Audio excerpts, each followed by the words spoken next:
Oh, thank you so much, Doug, for joining us. We've been looking forward to having you for a long time now. Oh, well, I'm very happy to be here. Thanks for having me. Great. Tell us a little bit about your career. Tell us about the days of cable television. In South Africa, we never had cable television. The closest we came to cable television was satellite television, which we still have now with a company called MultiChoice, and it's called DSTV. But whenever we watch American shows, we'd always hear about cable. What is cable television, or what was cable television? Well, yeah, what was? I mean, it's still here, but I don't know for how much longer. So, when I was growing up, and I'm much older than you, I Yes. was born 1959, so I grew up in the 60s. And, the entire time, of my childhood, there were three television networks in America. There was ABC, NBC, and CBS.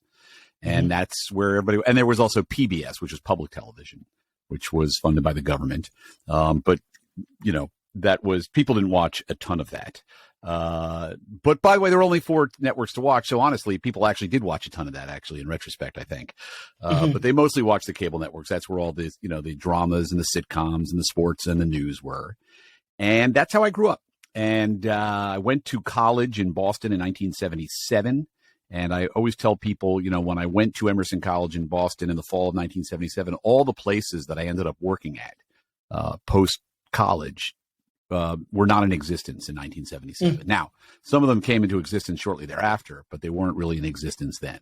So, very end of the 70s, like 78, 79, certainly 1980, and really 1981, that was the dawn of cable television. So all of a sudden, there were these services that you were able to get. They had to put a cable into your home, a coaxial cable, and connect it to your TV, but you could receive some additional channels. Not a lot. There were only a few back then. There were things like CNN, and I was actually at CNN the day they launched in 1980. No way. The USA Network. ESPN, MTV, which actually didn't start till 81, right after I graduated college. And, it opened up a whole new door. Now, it took a while, for people to adapt this. So, I worked for CNN in 1980, 81, and I couldn't even get cable where I lived in Los Angeles at that time. Wow. I used to go down to my dad's. He lived in Orange County, California, to watch CNN and MTV. So, so for me, it was really great timing. I came out of college just at the dawn of cable television. They were looking for, young, cheap help, and that was me.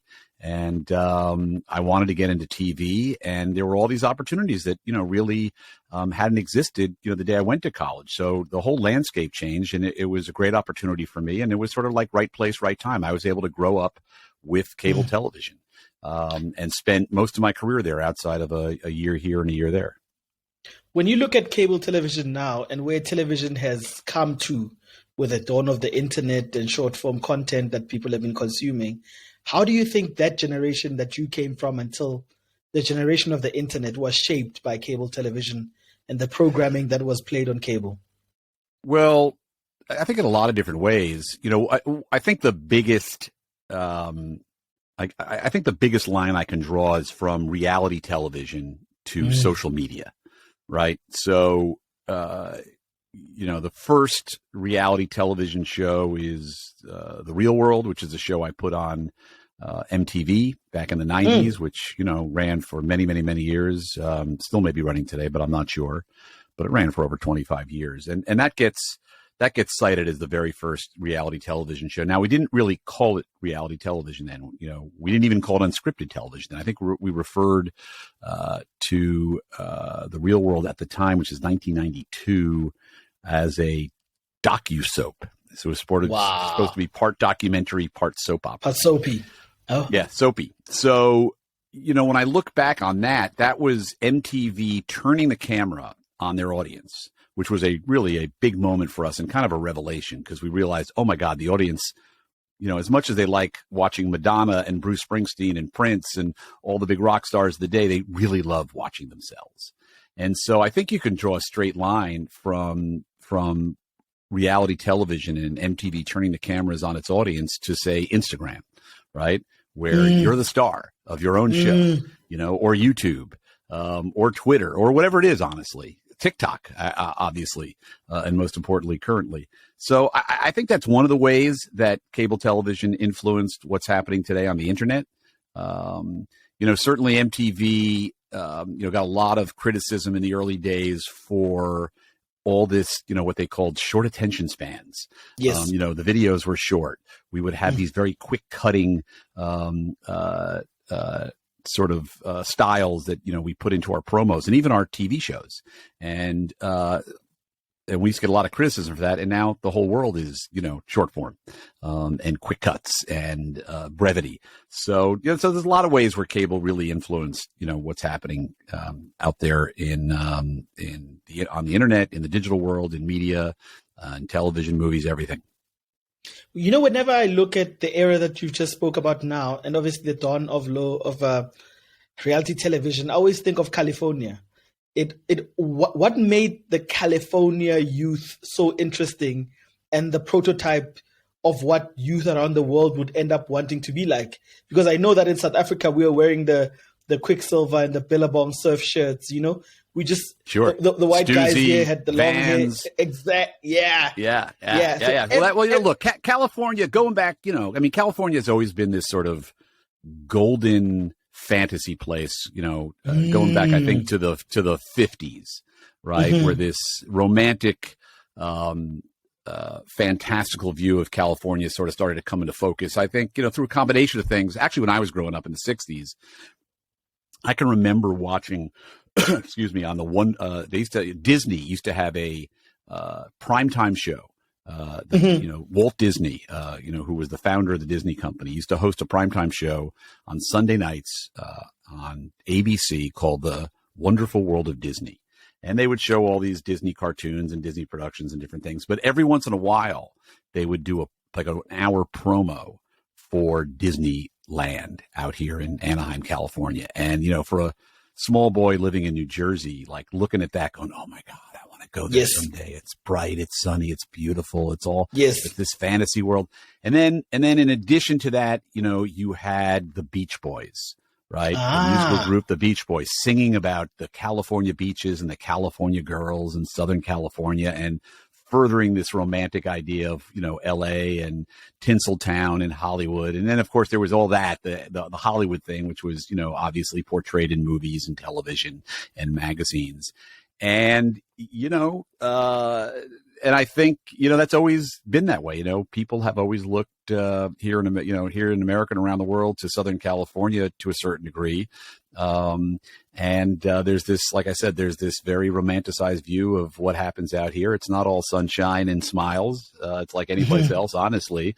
But there's this, veneer of sunshine and beautiful people and Hollywood and so hence from that, MTV, I think, did a good job of that, with shows like Laguna Hills or The Hills and Laguna Beach, and those shows that they did back, I guess, in the 90s. Whenever someone thinks of television and thinks of MTV, we think of music videos, and we think of, like you said, the camera being turned into the audience, and what we saw with Laguna Beach and the first ever reality show that you spoke about. But I always envied Americans for having late night television, and which is something that we never had with late night hosts, because America has a long history of late night hosts from the Ed Sullivan days and whoever else. And we only got to experience Larry King as a talk show host without having an audience. And he sat there and he looked at people face to face. And please tell us a little bit about American culture and late night television. Well, late night television, is something that, the network television brought into an existence with the Tonight Show. And now I'm forgetting the name of the original Tonight Show host, who came before my time, but a little bit of COVID brain fog. But I'll remember it in a second. But of course, the guy who really, sort of propelled it forward in a big way was Johnny Carson. Johnny Carson hosted the Tonight Show on NBC for, I don't know, for, I don't know, must have been 25, 30 years. And he was an absolute institution. Originally, the show was live. It came from New York. It was 90 minutes. Johnny Carson also did a lot to further that idea of Southern California, because they moved the show to L.A., I think in the late 60s, early 70s. And, he really used to talk up L.A. and Southern California, and, of course, Burbank quite a bit, which is where the show was staged, that little town right outside of L.A. But, late night television became an institution. For years, people tried to find ways to compete with Johnny, and almost all of those competitors, did not last long. There was a guy named Dick Cavett who did a couple of years on ABC, did a more of a high-minded kind of show, less a variety show than a sort of really more of a talk show. And they would talk about, world events and politics, and it wasn't all just showbiz talk. And then, over time, it began to branch out, and people started putting on their late night shows all over the dial. Cable really helped proliferate that. Before you know it, there were late night shows on all the networks and on cable as well, including The Daily Show, which, I sort of was the architect of when I got to Comedy Central and put that on Comedy Central, which, still runs to this day. That started in 1997, I think. That's amazing, because one of my good friends is now the host of The Daily Show for now. Until December for another week. For another week. Yeah. And I've had the great pleasure in the last 4 years to go in and out of that institution. And it is absolutely an institution. When you talk to people that work at The Daily Show, they grew up watching the show. I didn't know about The Daily Show up until a few years before my friend hosted it. So when you look at what The Daily Show has become and how did it become The Daily Show, do you mind telling us a little bit about how you guys conceptualized? Well, first of all, we have to reveal who your friend is. We're talking about Trevor Noah, right? Yes. The great Trevor Noah. Well, so yes. I my career started at CNN, way back when in the dawn of the 80s. And then I ultimately moved to MTV, and I was there for many years, I'd say, during there were sort of the glory days, 84 to 95. And then I wanted to take over Comedy Central. And wow. I thought that Comedy Central needed something, needed a timely, topical nightly show where they could sort of take the news of the day and put it into comedic focus and put it through a comedic prism, a way to wrap up your day, which is, something that, Johnny Carson would do, during his monologue every night, something that Saturday Night Live would do weekly with Weekend Update. And so I wanted our version of that and something we could do every night. So we created The Daily Show, and first host was a guy named Craig Kilborn, and then followed, of course, by Jon Stewart, and then finally, Trevor Noah. But I doing it from a news desk rather than just a straight talk show. We tried to find a different way in and something that would be original to us, because I think part of the problem with all those competitors to Johnny Carson over the years was nobody wanted to watch a lousy second-rate version of The Tonight Show. People were just trying to imitate The Tonight Show. So we tried to do something different and something original and something that would stand out. And we managed to have, some success pretty early. And the thing sort of took off. Jon Stewart obviously took it to a whole nother level. And made that show very much his own and really changed the trajectory of the show.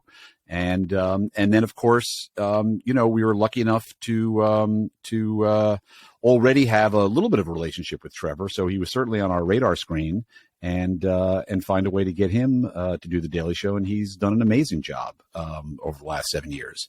I'm actually on my way to New York next week to attend his final show. So I'm pretty excited about that. I think The Daily Show has changed 3 times in the last in its existence, right? From the first show to Jon. So it's Craig Kilborn, Jon Stewart, Trevor Noah. And now we're about to enter a fourth era. Well, so I don't. Unfortunately for me, and selfishly for me, I used to be able to say I hired every host of The Daily Show. Once Trevor leaves, I won't be able to say that anymore. But it was a pretty good run. What is it that you are looking for whenever you are thinking of having a host for The Daily Show? All 3 times that you've had one. Well, it was probably different each time. The first time I was just looking for somebody I thought could sit behind the desk and sort of, deliver on this idea that I had in my head. And one of the inspirations for the original Daily Show was ESPN SportsCenter. At the time on cable in the 90s, ESPN SportsCenter was one of the highest rated shows on cable. This was before the internet, before you could get all your sports scores and your World Cup scores and everything else on your phone and see everything immediately. And you had to wait for the news to come on to see the highlights. So ESPN was really growing. They had these two guys named Dan Patrick and Keith Olbermann, who hosted the sort of prime time in LA, late night in New York version of ESPN SportsCenter, and it became must-see TV. They had this great back and forth. They did it with a sly wink. They would throw some funny stuff in there, and they really became sensations. And it was part of that was my inspiration for the Daily Show, because SportsCenter was very much the lead show on ESPN. It was the marquee show. It was home base. Right. You felt like you were going to a place, and I wanted that for Comedy Central. So that was part of the idea. Then I ended up hiring a guy who had been on SportsCenter, a guy named Craig Kilborn. He's a very funny guy, very snarky guy. And, that version of the show was mostly controlled by the producers, the women who developed the show for me, Madeline Smithberg and Liz Winstead, who are amazing. And they did a great job. So much so that Craig got noticed and got picked off by CBS to host a show followed by David Letterman. And then I needed to go out and find a replacement for Craig Kilborn. And I had a relationship with Jon. I had put him on a couple of shows on MTV, including the Jon Stewart show, which is one of the things that really sort of helped catapult his career. But Jon was sort of the heir apparent to David Letterman then, and I kind of didn't think he would be interested. So I didn't contact him at first. And finally, after auditioning some people, talking to some people, not really sort of finding the person we wanted, somebody whispered like, hey, you should talk to Jon. He might be interested. And sure enough, we went and had lunch with Jon, and he was very interested, and he stepped up and, he joined the show. And I think it took him, about a year and a half to figure out exactly what he wanted to do and how he wanted to do it. But he turned the Daily Show into something, even bigger, even better, and more defined than it had been before. And, sort of the modern version of the Daily Show. So, and Jon did it for 16 years. And then, we had been talking about his leaving for a while. And when he finally decided to leave, we started to make a short list of people we thought could do the show. And there were a lot of big names on that list. But one of the names on that list from the very start, from conversation one, was Trevor Noah. Trevor had joined the show as a correspondent. He didn't live in America. He was traveling the world as a stand-up comic, and he had only really done 2 or 3 pieces on the Daily Show, 2 or 3 appearances. Wow. So he really wasn't well known at all. But, everybody from Jon to the Comedy Central executives like myself and the staff of the Daily Show were always so incredibly impressed with him, how smart he was, how funny he was, how incisive he was, how handsome he was, how charming he was.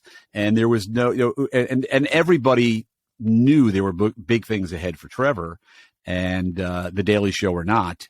But when Jon decided to leave, he was definitely on the short list as like, wow, he's pretty green. He hasn't done this before, but we're pretty sure he can do this.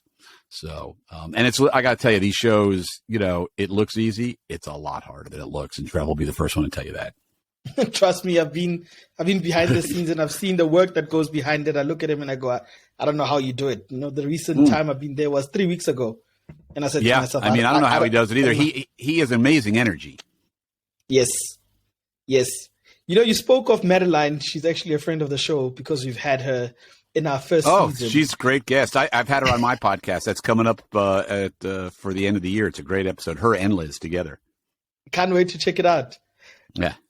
Where do you see the future of late night television going? And do you think other countries have a chance of starting their own late night television culture because we didn't grow up seeing it like you guys grew up with the Dick Cavett show and the Johnny Carsons of your times? I don't know about worldwide, but I think here in the States, I think it's on the decline.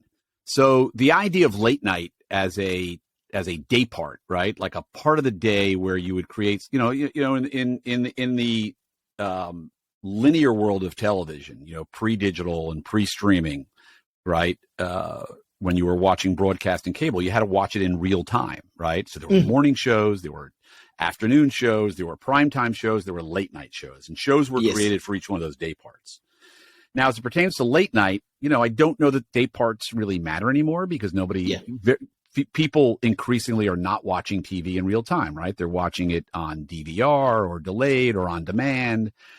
And so people aren't really watching late night television in the same way they used to. So that's one, right? So the idea of late night, I think, is becoming antiquated and maybe extinct.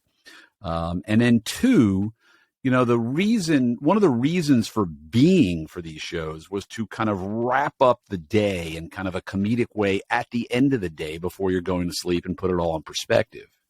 Yeah. Now you're getting that that perspective and those jokes and breaking down the day in real time all day, 24 hours, 24/7. So by the time you get to 11:30 at night, you've probably heard all the jokes. Yes. You know the story. Yes. Right. And so I think the combination of those two things, I think ultimately starts to spell the demise of late night television as I knew it, growing up here in the States. For instance, NBC has announced that they may give the 10 o'clock to 11 o'clock hour back to their affiliates. So it will no longer be national programming.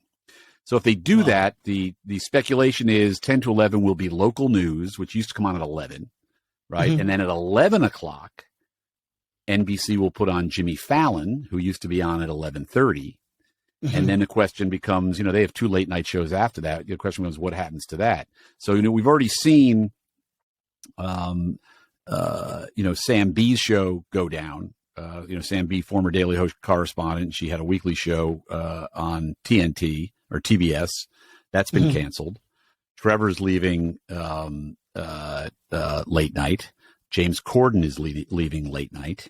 And so, I feel like it's not going away tomorrow, but I think it's in decline, and the end is somewhere down the line. It's not if, it's when. And, or certainly the peak of it, is over, and we're on the other side of that for sure. But I don't think there's a really bright future for what has traditionally been called late night television. It feels a little less influential, important, essential than it did 10 years ago. If there's one person who's going to be able to foretell the future of television as accurately as possible, it's going to be you. I mean, I don't know about that. I trust you. I think you can do it. I think you can do it, Doug. I go to my alma mater, Emerson College, and I speak to students each semester, and they call it the future of television, which I think is funny because I'm like, I'm the past. I go, here's you're going to hear about the future of television from television's past. So I can speak for its past. I can only make stupid predictions about its future. But I promise you, I'm probably not part of it. But I'll just be watching like everybody else. Look, I think yours are the predictions that I'd want to hear. Where do you see television going now? What is the next big thing on television? And is it even realistic for someone to want to be big on television still in 2022, 2023?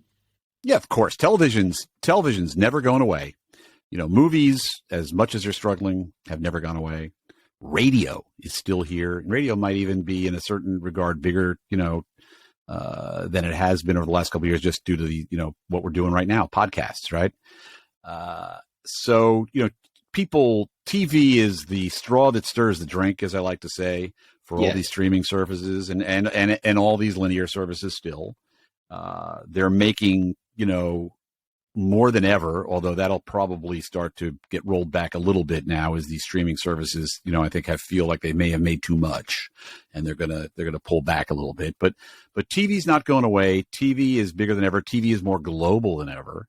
I can't believe, I remember having conversations about, performers with English accents, thinking, this may not work on American television. And then what do? I go and hire Trevor Noah, a kid from South Africa, who, has never lived in the United States, full time, really, with a very interesting accent.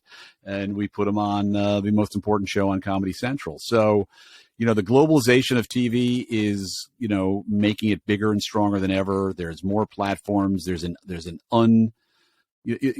undying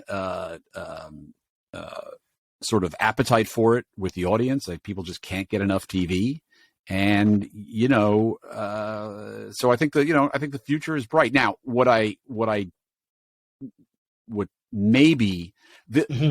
I think the harder thing, though, is I think it's hard to tell what a hit is these days, right?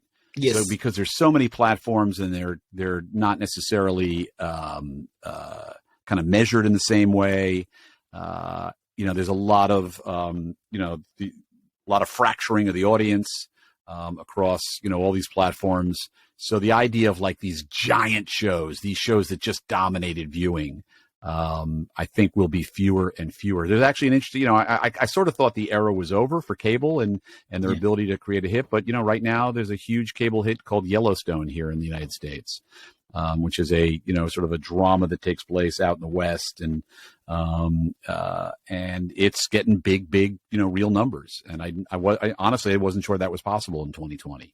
So, it's like music, right? They say there's never going to be another Beatles or Elvis or, Bob Marley or, these gigantic, stars that, were able to unite everybody at once. But I'm a never say never guy. And, Yellowstone is probably an indication that the door is still open. So we'll see. Mm.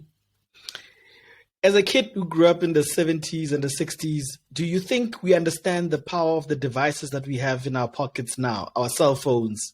They are transmitters, they are our PAs, they are our video cameras, they are our distributors. Do you think that the generation now understands the power that they have in their pockets? I think yes and no. I think, having, the generation that's grown up with this sort of to a certain degree understands it. And then I sometimes feel like they don't understand it until they do something that's wrong. It's like, oh, I was just sharing that with my friends. No, you were sharing that with the world, and it's going to be there forever. So, but yeah, these are powerful and dangerous tools. I remember the advent of all these things, particularly, let's say, Facebook and Twitter.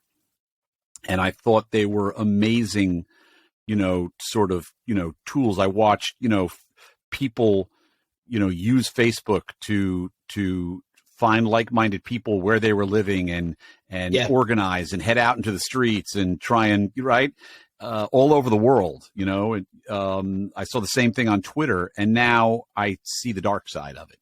I see what can happen, when things, when bad actors, start to use these platforms, and so it's tough. I'm personally, I'm on social media, not all of it. I mean, I'm on Twitter and Facebook and Instagram mostly, I guess, and I'm a little concerned with what's going on in some of these places these days.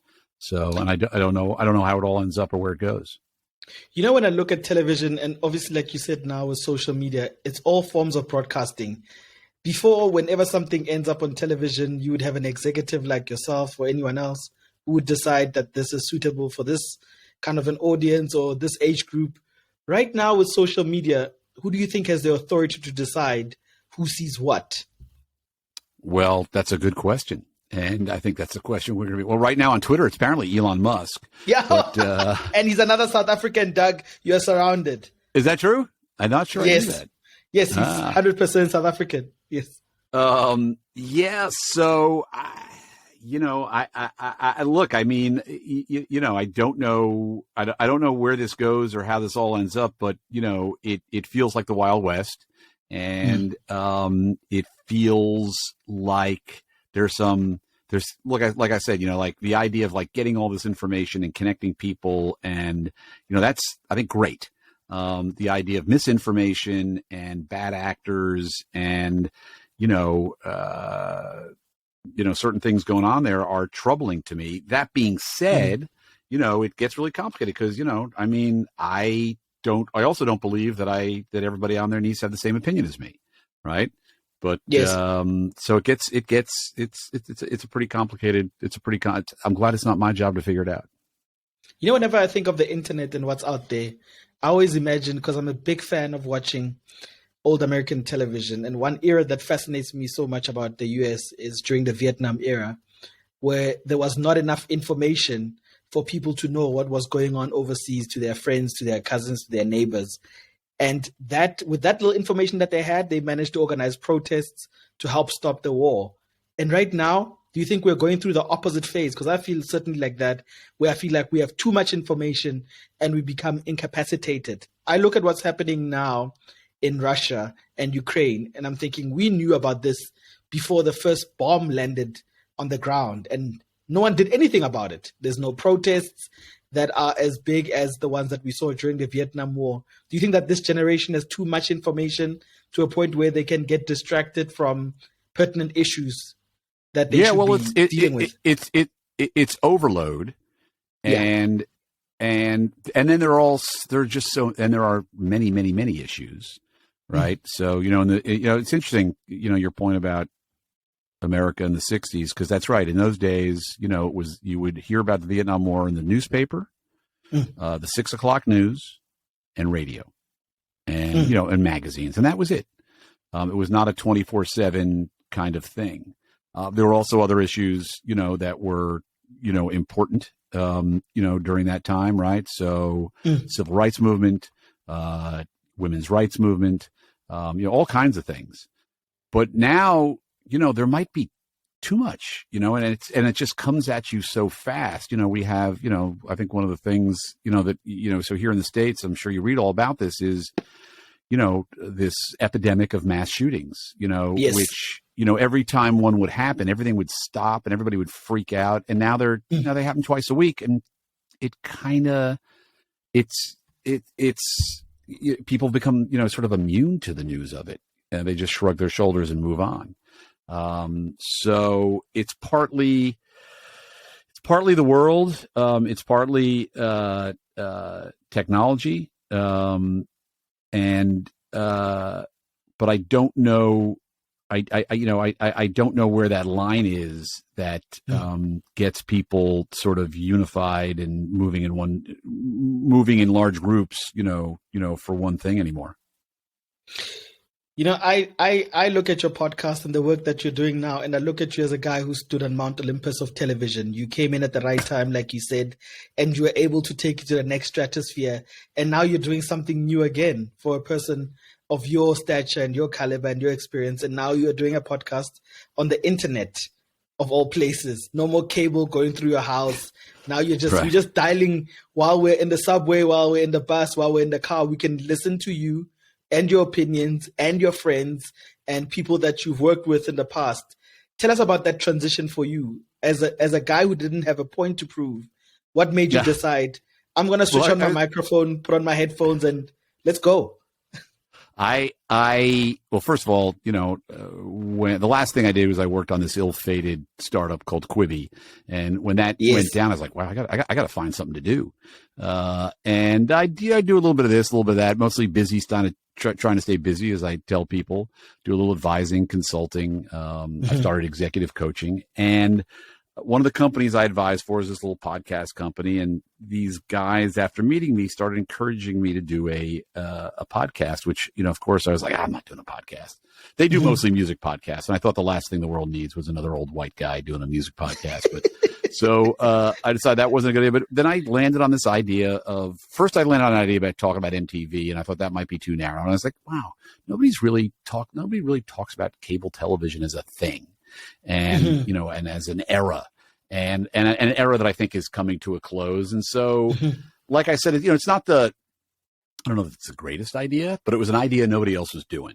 And, my favorite thing that I ever did, people always say, oh, what are you most proud of? Your, the South Park or the Daily Show or the Real World or this or that, or the other thing. And I always say my college radio show. I started I started a reggae show on my college radio station in the late 70s when reggae was still a pretty exotic thing. And I got to say, I did it by myself, which is not what I could say about The Daily Show or South Park or The Real World. That, of course, is a large group of people, and I just play a small role in that. But I was always very proud of it. I always loved, being in front of the microphone, something I hadn't done since I was in college. And I was like, let me see if I can go pitch this show and give it a shot and see what happens. And maybe I get some of my friends to come on and talk to me. And so we did. And so the show's called Basic. It's done in partnership. It's produced by Pantheon Podcasts. And it's done in partnership with SiriusXM. They ordered 48 episodes. We're nearing the end of our second season of 16. Congratulations. Madeline Smithberg and Liz Winstead will be our guests. And in our third season, which starts in January, we'll have Jon Stewart. We're going to have Trevor Noah. We have all kinds of Andy Cohen from Bravo.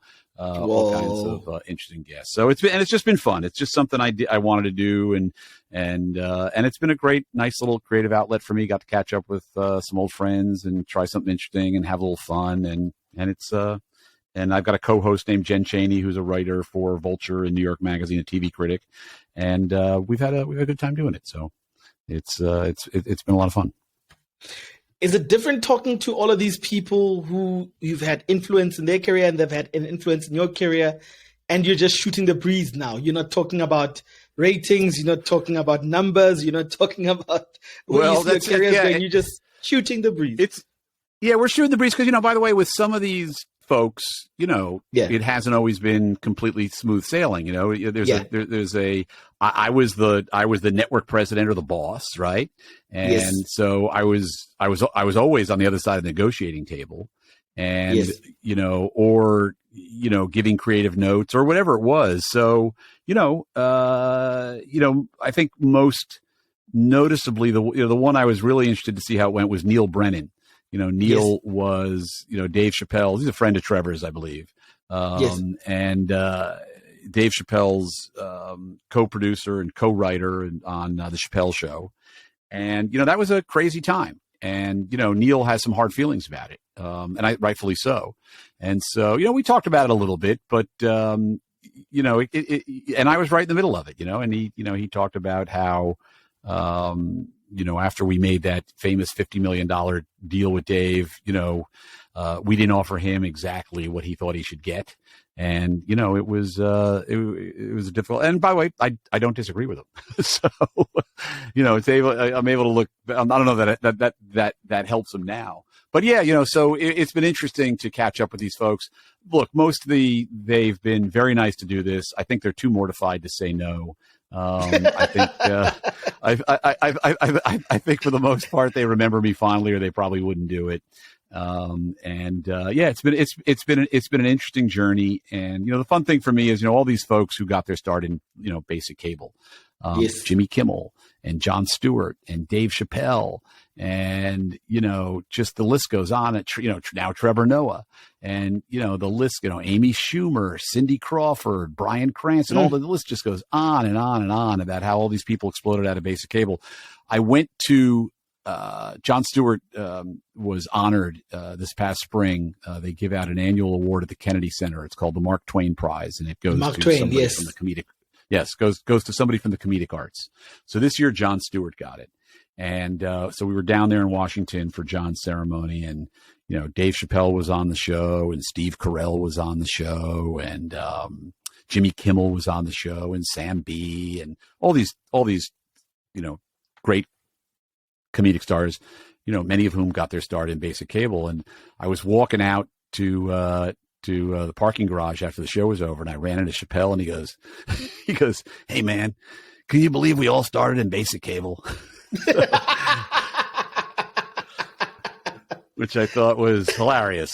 But and they did, that's where it all came from. So, I think that's at the end of the day, basic cable, will have a lasting legacy. First of all, basic cable invented 24-hour news, right? Mm-hmm. Basic cable invented reality television. And as I like to say, basic cable even invented Shark Week. So, where would we be without basic cable? When we started this podcast, I was a very reluctant person to do this. So it makes me feel at ease knowing that you were the same as well. very reluctant doing this thing. I was doing it from my bedroom in Johannesburg, and I was like, I don't want to. I'm doing it from my closet right now, Eugene. I don't know if you can tell. I'm stuck in here with all my old CDs. And I can tell you now, when there's a few people that I've ever gotten excited to talk to, and you are absolutely one of them. And in my top 3 guests to have, it would be you, and it would be Anthony Bourdain, and then it would be Sad Guru. So I have you, and I know I'll never have a chance to talk to Anthony Bourdain, who I'm a great fan of, who's my TV hero. And then I'll know one day we'll talk to Sad Guru. Who are your top 3 guests that you would love to have, or you've had already on your podcast? Well, I've been lucky enough to really get, for guys like Jimmy Kimmel and Jon Stewart and Trevor to say yes is really just amazing. There's still a couple I want. By the way, you need to shoot higher if I'm on that list. That's all I'm telling you. you need to shoot a little higher than me. Remember, there's a couple that as much as Dave Chappelle said to you in the parking lot, we started in basic cable. You and I will say, we started in our closets. So we're going somewhere here. There's a couple. I want to tell. There's a couple of stories. I'm trying to tell some stories about basic cable and the things that were really foundational and important to it. So there's a couple of stories I haven't been able to tell. One is, believe it or not, is the wrestling story. Wow. Wrestling was one of the staples of basic cable going all the way back to the early 80s. And really, it's the ship that Vince McMahon rode in on and figured out how to maximize and turn the WWE into the incredible global brand that it is. Whether Absolutely. You like wrestling or not, you have to acknowledge that. So that's a story I've been trying to tell. I've been able to do an episode with Bryan Cranston on Breaking Bad. Wow. And I've been able to do an episode on Walking Dead, which were 2 of the biggest dramatic series on cable. The one that I feel like I haven't been able to do yet that I'm looking for a way in is Mad Men, which was a show on AMC. Yes. And then finally, one of the people I'm trying to get, because we haven't done a ton on reality television, and I think sort of like the reigning champs of reality television as we speak, of course, are the Kardashians. Yes. And I've been trying to get Kris Jenner. So I know those aren't as aspirational as yours, but they are stories I'm still trying to tell before I'm done with this thing. Fun fact: I actually went to the same school as Anthony Bourdain when I was I went with his brother was in my class. I was in 7th grade, and I think Anthony was probably in 9th or 10th grade. That was the Englewood School for Boys in New Jersey, where I only lasted 1 year, but. It was a little. I didn't love it. It was a little academically rigorous for me, but. And look at you now. I wasn't going to be a doctor or a lawyer. I was going into TV, so It was too much for you at the time. Yeah, too much for me at the time. But Anthony was there, and he was quite the I can remember him. He was a distinctive figure around school in those days. Tell us how. There was like this. So this is like 1972. I'm like 13 years old. There were these. It was like a private boys. It was the last year. It was a boys' school. It merged with its sister school the next year. It became the Dwight Englewood School, which is still in existence to today. But so it was ties and jackets, right? So he was wearing a sport jacket, and they were like the cool guys, right? I remember they were a little druggy. They were a little like about music and drugs. And the other thing I remember they were really into, which, after I left that school, I don't think I ever heard about again until 30 years later, was they were all into The Hobbit, and Lord of the Rings and that stuff. I remember for whatever reason, but they were like kind of like the cool kids. And they're a couple of grades ahead, and you're like, oh, this guy, that's sort of interesting. They're like the bad boys, which of course, became his brand. Look, Doug, in all the 2 seasons, he was the bad boy. In 2 seasons, second season of ours of doing this show, I must say, you've absolutely topped and ticked all expectations for a guest. I appreciate that ever had on this show. So I am happy to say you've made one of my top ticks to happen, and you were it. Well, I appreciate that, Eugene. It's been great. It's been great to see you guys and finally get this done. Tell us a little bit about where people can catch you and what you're doing and where they can listen to all these. Well, the basic podcast. Yeah, the basic podcast is available here in the States. I don't know if it's available internationally. That's actually a good question, but it's available here in the States wherever you get your podcasts. So you can listen on Spotify or Apple or Pandora or a myriad of platforms. We put a new episode up every Wednesday. I should actually know off the top of my head who's coming next Wednesday, but I've forgotten. But we've got about probably close to 30 of them up there right now. So feel free and check out. I mean, like I said, Jimmy Kimmel, Bryan Cranston, Ben Stiller, Amy Schumer, Cindy Crawford. We've got a great lineup of guests to date. Greg Kinnear did it recently. And like I said, we'll be starting season, and your pal Madeline Smithberg and Liz Winstead will be our very final guest of the year, right before the end of December. And then we'll come back in January with people, like I said, Jon Stewart and Trevor Noah and Andy Cohen and David Spade. And we've got a great lineup coming. Absolutely. Doug Herzog, from myself and Josh, thank you for being single-minded with us. All right. Thanks, Eugene.